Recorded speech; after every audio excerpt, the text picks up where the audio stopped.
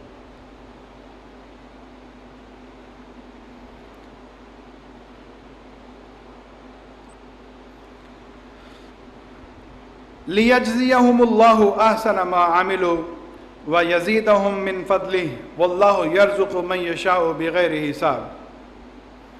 اور ان لوگوں کے لیے اللہ رب العزت نے فرمایا تاکہ اللہ ان کو ان کے بہترین کاموں کی جزا دے اور اپنے فضل سے انہیں اور زیادہ عطا فرمائے، اور اللہ جس کو چاہے بے حساب رزق عطا فرماتا ہے۔ اور جو رزق ہے وہ صرف مال نہیں ہوتا، ہمیشہ یاد رکھیے، جو علم ہے یہ بھی رزق ہے، جو ہدایت ہے یہ بھی رزق ہے، اور یہ جو اللہ رب العزت کی دیگر مہربانیاں ہیں، روحانی سکون ہے، اطمینان قلبی ہے، یہ بھی رزق ہے، اور یہ بہت بڑا رزق ہے۔ جو لوگ بہت زیادہ مالدار ہوتے ہیں اور ان کو قلبی سکون نہیں ہوتا، ان کے لیے ان کا مال بے فائدہ ہو جاتا ہے۔ لیکن اگر مال کم بھی ہو اور اللہ رب العزت نے اطمینان قلب کی دولت سے نوازا ہو، دل کے سکون کی دولت سے نوازا ہو، تو وہ کروڑوں اربوں روپے سے بہتر ہے۔ اور پھر یہاں پر اللہ رب العزت نے یہ چیز ارشاد فرمائی کہ ان کی تجارت اور ان کی خرید و فروخت ان کو نماز اور زکوٰۃ سے غافل نہیں کرتی۔ ہمارے ہاں اکثر جو دیندار طبقہ ہے وہ نماز تو ادا کرتے ہیں، لیکن زکوٰۃ کے معاملے میں ہمارے ہاں بڑی سستی ہے، زکوٰۃ کا حساب ہی نہیں کرتے، اپنے مال کا حساب ہی نہیں کرتے، اور زکوٰۃ نہ دینا یہ بہت بڑا گناہ ہے، اور زکوٰۃ نہ دینا اتنا بڑا گناہ ہے کہ اس کا جو قیامت والے دن جو عذاب ہونے والا ہے وہ تو الگ ہے، اس دنیا کے اندر اس کے نہ دینے کی وجہ سے جو خرابیاں ہیں، جو مصیبتیں ہیں، جو تکالیف ہیں، وہ اس قدر ہیں کہ اگر آپ اندازہ کریں کہ دنیا کی تمام مصیبتیں مالی اعتبار سے اور اخلاقی اعتبار سے، روحانی اعتبار سے زکوٰۃ نہ دینے کی وجہ سے آتی ہیں، کیونکہ ہم جو بھی رزق، جو بھی غذا کھاتے ہیں اور جس مال سے وہ ہم خریدتے ہیں، اگر وہ پاک مال ہو تو وہ ہمارے اندر جب جاتا ہے تو اس سے خون بنتا ہے اور وہ خون دماغ میں جاتا ہے۔ پاک مال سے بنا ہوا خون جب دماغ میں جاتا ہے تو وہ سوچ اچھی پیدا کرتا ہے، اور جب بندے کی سوچ اچھی ہوتی ہے تو وہ عمل بھی اچھے کرتا ہے، اس کے اخلاقیات بھی اچھے ہوتے ہیں۔ اور اگر ناپاک مال سے، جس مال سے زکوٰۃ نہیں نکلی ہوتی، وہ مال پاک نہیں ہوتا۔ 1 روپیہ بھی اگر ہمارے مال میں زکوٰۃ کے بغیر ہو تو سارا مال ناپاک ہو جاتا ہے۔ اب اس سے اگر ہم نے غذا خریدی، خود کھائی، بچوں کو کھلائی، تو ایسے خام خواہ میں لڑائی جھگڑے شروع ہو جاتے ہیں گھر میں، بغیر کسی وجہ کے لوگ لڑتے ہیں، نان ایشوز کو ایشو بنا لیا جاتا ہے۔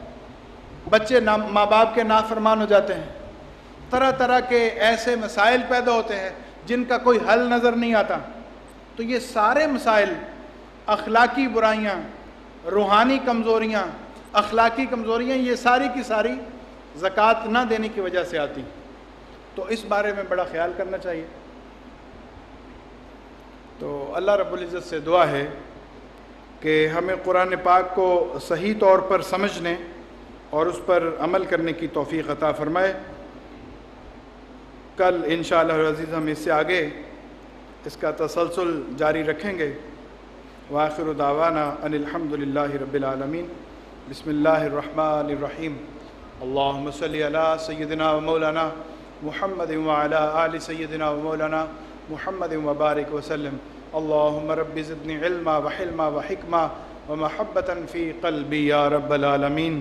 وصلی اللہ تعالی علی رسول خیر خلقہ محمد وآلہ واصحابہ واہل بیتہ اجمعین برحمتہ۔